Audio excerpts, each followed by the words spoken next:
Okay, so welcome to the Fancy and Freddie sort of new special.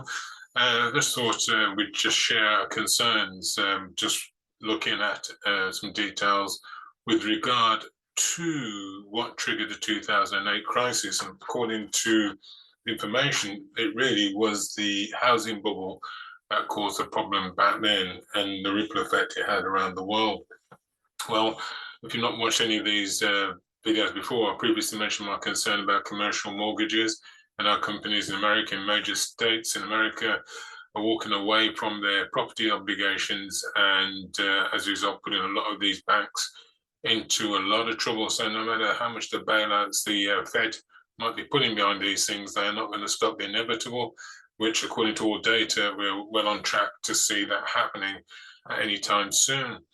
So that means if these regional banks are in trouble because commercial tenants are walking away from these properties, it means then obviously, and this thing's going to be 10x worse in my opinion than 2008.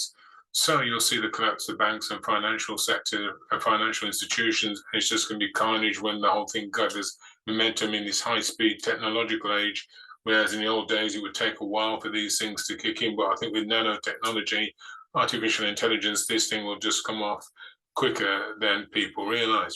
So for those involved in the banking sector who've got banks, you can imagine bailings will just happen unprecedentedly, just at a rate that's just phenomenal and uncontrollable. And you'll find with bankruptcies as well, because obviously the companies are walking away from their real estate obligations, no longer paying the rent and the maintenance on their properties in major towns like San Francisco, New York, and other major towns around America. That's going to cause a record number of bankruptcies as well. So, and when the market obviously has been artificially held high with some of the activities going on behind the scenes with the Fed, you can't sort of keep your head in the sand about what's coming, because as it says, if 2008 was bad enough with the housing bubble that triggered the whole tsunami back then in 2008, 2009, which many of us are still trying to recover from on a personal basis in the fallout of that, how much more will this have a massive impact with almost a decade of low interest rates and companies refinancing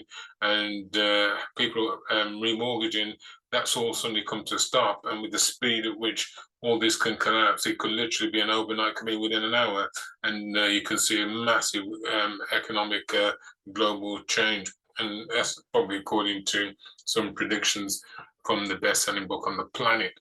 So I just thought I'd just share this because I just feel that there is something going on and it's unstoppable. It's just that, if you're forearmed or forewarned, you won't be as anxious and stressed out about it, but you won't be able to stop it.